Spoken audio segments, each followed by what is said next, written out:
What up, B Squad? It is your boy JB, and I am here today, you guys, with a brand new review for The Real Housewives of Salt Lake City, season 4, episode number 8, you guys. And this episode, I believe it is titled, let me get it here, Mom's Mission and Matrimony, you guys. So before we go ahead and jump into this review, if you guys are watching this video or any other video on the channel, and you guys aren't subscribed yet, then do me a solid favor, you guys, and stop taking me out on this date and having me pay for it at the end of it. And you guys know the routine. You can do me that favor by liking the video, subscribing to the channel, turning on your post notifications, and sharing the video. And with that out of the way, without further ado, let's go ahead and just jump into this episode of The Real Housewives of Salt Lake City, shall we? All right, guys. So this was once again another good episode of Salt Lake City. Who would have thought that season 4 of Salt Lake City would be as good as it is? Like, I'm enjoying Salt Lake City. I really have to say that. I know people might not be feeling it, but so far for me, they've been giving episode after episode. And this episode right here was a little bit interesting for me, based more so because of the way that this episode ended. I just kind of felt a little bit triggered by the end of the episode, but I definitely want you guys to tell me your thoughts and your opinions in the comments and in the live chat if you're here. So I think with this episode, I'll start up with the person who gave us the absolute least in this episode, and that is going to be Angie K. I'm sorry, guys. If anybody out there likes Angie, it is no shade to anybody who likes her, but I don't see the fascination with Angie, because for me, Angie is boring. Her scenes are boring. I get nothing out of her scenes. This episode, all we saw Angie doing is talking to her dad. Her dad came over, I believe, to help her cook. And I was like, this is all we got with Angie. Like, nothing from Angie. The only time Angie even really shows up in the episode is whenever she has a scene with Meredith and she's trying to go at Meredith. That is the only time I ever really see her show up on the scene on episodes. She did talk about the fact that, she and Sean, they have not been on a date in about a year to a year and a half. And I was like, that kind of, I'm thinking to myself, I'm like, you do realize that the more that you talk, that kind of fuels those rumors that your husband might have, boyfriends, because y'all don't sleep together. Y'all don't go out on dates with each other. You say it's because of your daughter, but your daughter is almost a teenager. Your dad is still living. You can't take your daughter to your dad's or have your dad come over, or even, you have siblings too, right? Your siblings not like, it's just a lot with Angie. And like I said, I'm still kind of confused. Were they scraping the bottom of the barrel? No shade to Angie, but were they scraping the bottom of the barrel when they gave out snowflakes this season? Because I just really haven't saw what she's done to deserve a snowflake, and that's no shade to her or anybody who likes her. She's just very boring. And like I said, the only time that she really shows up is when she's trying to follow Meredith around and come at Meredith. Other than that, I can't tell you anything memorable about Angie K. If you guys have anything memorable from Angie K this season so far, and we're 8 episodes in, and I don't even know when they're going to film the reunion, but hey, if you guys like Angie, this is, again, no slight, no shade to Angie. She's just very boring for me. But again, I'd love to hear everybody's thoughts and opinions about it in the comments below. And we're going to move on to the next person. Lisa Barlow. If I can sum up Lisa Barlow in a few words: selfish, self-absorbed. Those are the 2 words that come to mind. So you guys remember that her son Jack is getting ready to go do a mission, right? And the more that I hear about these missions, the more that I think of the Mormon church as a cult. Now, people can say whatever they want to say about Mary Cosby's church. You can say whatever, right? You can call it a cult. You can say whatever. But if you listen to the Mormon church, that is a damn cult in itself. So we find out that John went on a mission, right? And he's showing Jack his mission book. And he tells us that, if it wasn't for him going on a mission, he would have never met Lisa, because Lisa's sister was a missionette or a mission something. She was part of the mission, right? and she brought Lisa on. She brought Lisa with her, and that's how he met Lisa. I was like, okay. I mean, I was gonna say something, but I'm gonna keep my 2 cents to myself. Now, while they're sitting down, also John had an interview with the producers. So John told the producers that he found out about Jack's mission 2 weeks before Lisa did, and Jack asked him not to tell her, right? And the producer's like, "Oh, what were you worried about not telling?" He said that she might beat my ass. I was like, "Wow, Lisa beating somebody's behind." I was like, "Okay, I guess." So then Lisa came in and she saw the mission book, and then Lisa goes into telling Jack how when she was in college that her college roommate was so obsessed with her, and I guess she wore her clothes. I was like, "Now, Lisa, what does that have to do with this young man's mission?" I was thoroughly confused. But Lisa always finds a way to make something about her that's not necessarily about herself. And I was just like, wow, that is terrible. I would never want to be in a room with somebody like that. That all whenever you tell them a story, they always find a way to make it about themselves. And this whole thing with Jack's mission is really all about Lisa and not about him, because she's talking about she's having a mission party for him, and we saw the flashback where she was asking him what he wanted, and he told her what he wanted. She said, "That's pretty boring." He said, "Okay, yeah, I want a pretty boring party." And her face just kind of drooped down a little bit. I was like, "Oh my God. Like, do you not hear your child?" I believe this is why your son didn't come to you and tell you that he wanted to go on this mission in the first place, because you will find a way to divert it and make it all about your damn self. Like I said, she's self absorbed, she's selfish, and she's very materialistic. Like with Lisa, Lisa gives me the vibes that she is new to having money or this amount of money, and she just wants to go above and beyond, and she wants to put on airs to make people feel like she actually is that girl when she in actuality is not that girl. So then we see them at this mission party, and once again, it's all about Lisa. Lisa asked his friends, "How many of you knew about him going on the mission before we did?" Everybody in the room raised their hands. I was like, again, you think that this is funny, but this is a reflection upon you and not him. So he got up and he thanked everybody and he told them where he's going. So he's going to Colombia. And Lisa, in her interview with the producers, is like she's worried about the fact that he might get robbed every day over there in Colombia, because she has a girlfriend that her son went over to Colombia, and he just decided to carry extra cash in his pockets in case he got robbed. I was like, Lisa, first of all, that is terrible that you just made a generalization like that. You just made a generalization about Colombia. That so you're saying that just because your lily white son will be going to Colombia, that is going to be a possibility that is he's going to get robbed. Okay, Lisa, I don't know. Lisa does not know how to read the rooms, but yeah, it is what it is. I'm over Lisa. If anybody in the comments or the live comment section live, if y'all like Lisa, please explain to me what it is that you guys like about Lisa, because Lisa from season one has never been somebody that I personally have been a fan of. But if you guys like her, I would love to know what it is about Lisa, because I know people try to make Lisa to be that the girl of Salt Lake City, but she's really not. I hate to tell people that, but she's not that girl. All right, you guys. So let's go ahead and move on to the next person. I think we'll go ahead and move over to Heather, you guys. So Heather, we see Heather. Now, this episode opened up with not it didn't open up with Heather, it actually opened up with Whitney, but we see Heather, her opening scene.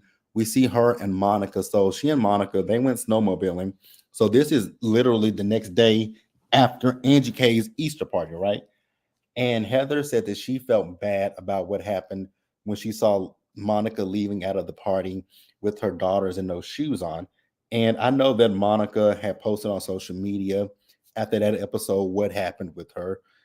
And I'm not gonna go too deep into it. If you guys want to know, go find Monica's Twitter, and I believe it's on her Instagram. I can't be for sure about that part, but I know she posted it on Twitter. I think she said she had fallen at least at Angie's house and all that kind of stuff. So, like I said, Heather felt bad for her, and so they're going snowmobiling, and Monica was very appreciative of it. Now, what I will say, because this is going to lead more into Monica's scene as we get into it, I'm gonna save Monica scene for last. But Monica has a lot of trauma when it comes to her mom. And I really noticed it when she was talking to Heather. Because Monica told Heather that when she was 12 years old, her mom had went to New York because she got, the opportunity to chase her in dreams, right? So instead of taking her daughter with her to New York, she dropped Monica off in Pennsylvania with some friends that she knew. I was like, oh my God, that is terrible. And it was in that moment I was like, I like, you guys know I like Monica. I think Monica was a really great casting choice for Salt Lake City this season. But I also do feel like Monica might want to, sit down with a therapist because there's a lot of deep rooted trauma that Monica, I don't think, has worked through. And I just want her to work through it because I see that she wants to be different for her daughters than what her mom was for her. And I love that. But in order for you to be that, you also have to address what happened in the past, tackle it, and be able to move forward because she still has those issues with her mom.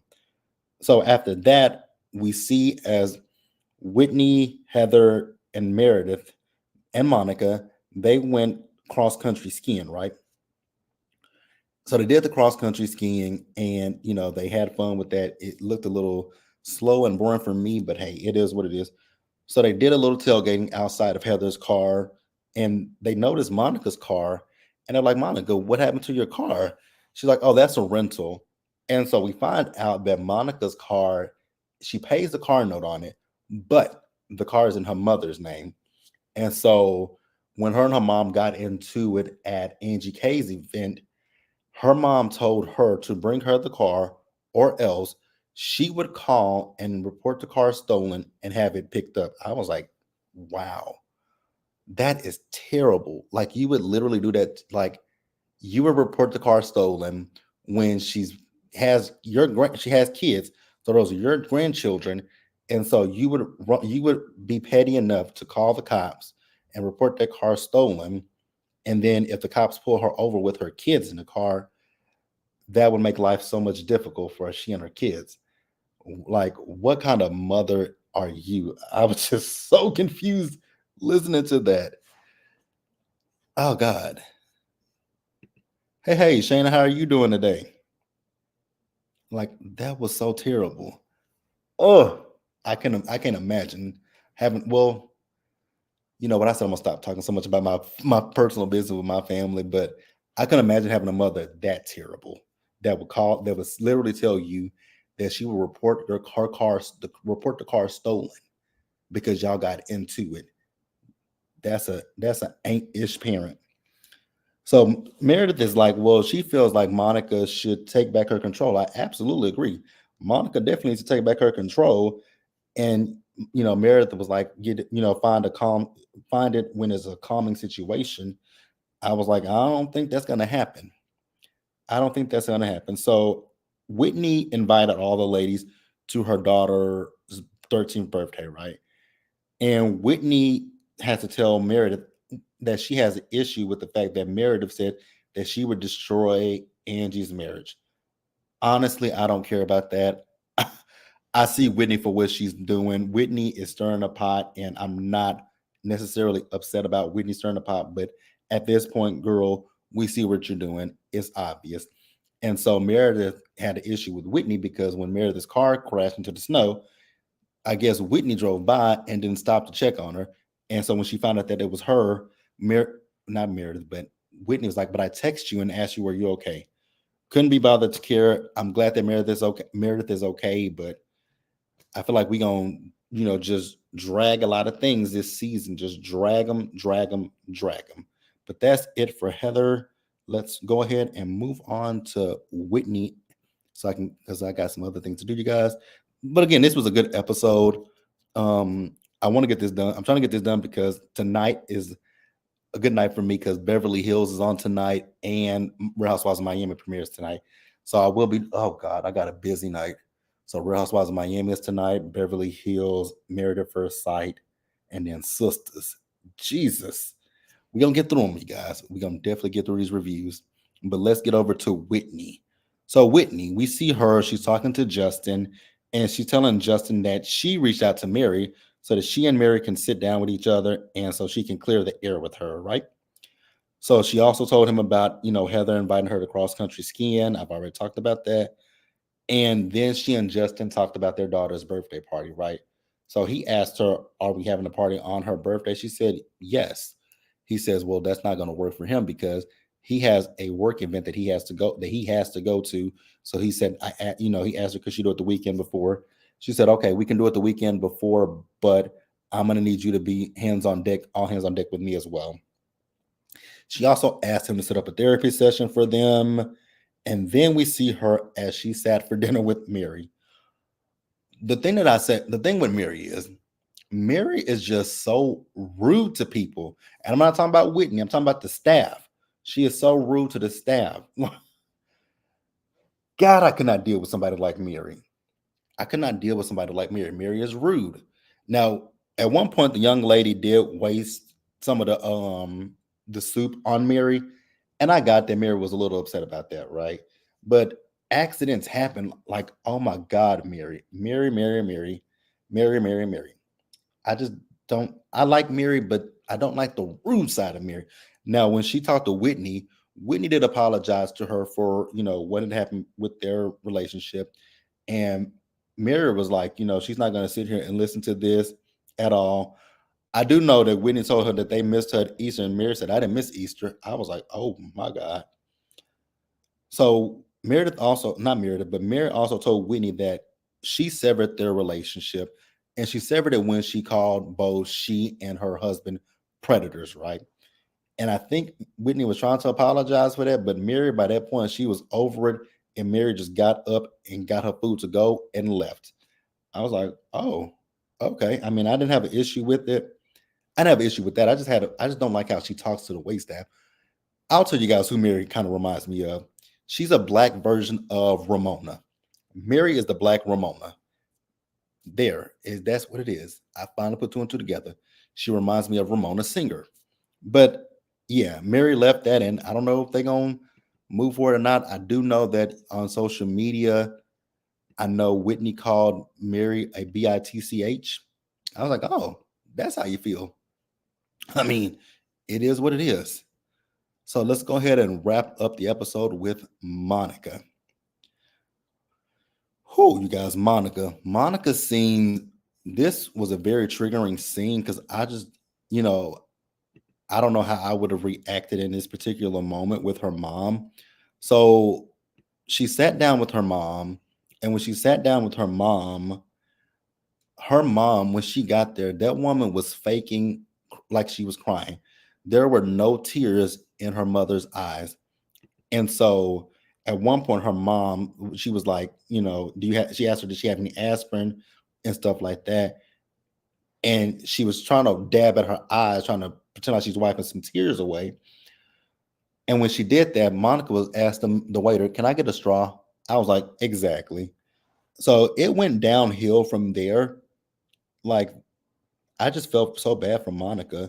And like I said earlier, I definitely want Monica to seek out therapy because there's some unresolved and deep rooted issues. Now, her mama needs to sit down with a therapist as well because, Monica was telling us that her grandmother, didn't want a daughter. So basically, her mom could do no right in her grandmother's eyes. And I was like, wow. So, like I said, her mom's tears were fake because she was faking like she was crying. But then it got to the point where she was like, "So I watched this movie, and it was about a woman whose daughter had issues with her, and the mother passed away, and they never resolved the issues." And I was like, "Oh, so you're trying to tell Monica to just basically kiss your ass because you don't want to pass away, and y'all still have these issues? Like, girl, please miss me with that." And Monica was like, "So I'm supposed to be okay. So I'm supposed to, look at you crying and be there for you. But when we were at Angie's place, when I was crying, you went around and apologized to people that you didn't even know on my behalf."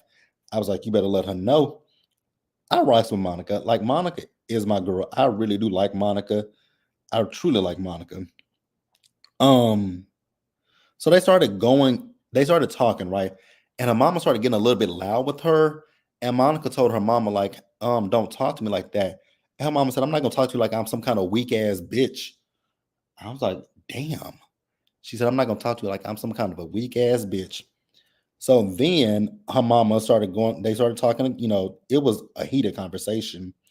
And at one point, her mama called her a motherfucker. I was like, wow.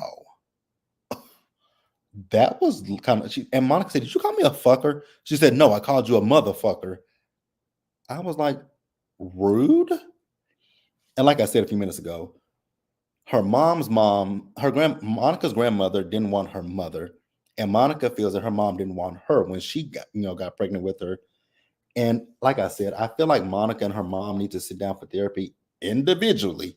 I want Monica to get the healing for herself. I think Monica is a great mother from what we saw with her daughters. But like I said, when Monica, she just still has that trauma from her mom. And I just want her to heal from that to be the best mother she can be, right? Because I do feel like this is a cycle that Monica is breaking because it came from her grandmother to her mother to her. But she's ending the cycle. And I'm so appreciative of that. Then we also find out when Monica was like, you took me to those people in Pennsylvania. She's like, well, when I got to New York, the cost of living was too high. Nobody told you to go, man. And nobody told you to not take your daughter with you. Like I was I don't even know the word, what I want to say. I was shocked, appalled. Like you literally left your daughter with people that's not even family. And then it got even worse when Monica told her mom that, you put me in a trunk of a car while you made out with the guy. She's like, that was one time. I was like, oh my God, lady. If I were you, I would really stop talking because you sound like the world's worst mother. You're a terrible mother. Hey Greta, how are you doing today? Like when that woman, the more that her mama talked, it's just like you're not making yourself look any good. Like you're making yourself look like a crap mother. And I know people probably, or I know I saw some tweets where people like she needs to respect her mom. Absolutely not.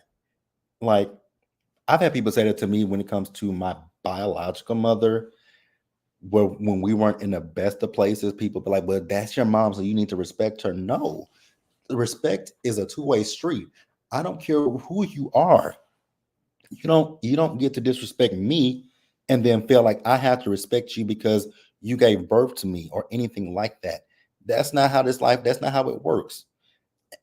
Absolutely not. And even like when people say about your elders, because I've had people say that to me. You guys know I'm in the South. I grew up in Texas. I've been here my whole entire life. And that is one thing that I hate for Southern people to say, oh, you have to respect your elders. No, I do not have to respect anybody that doesn't respect me.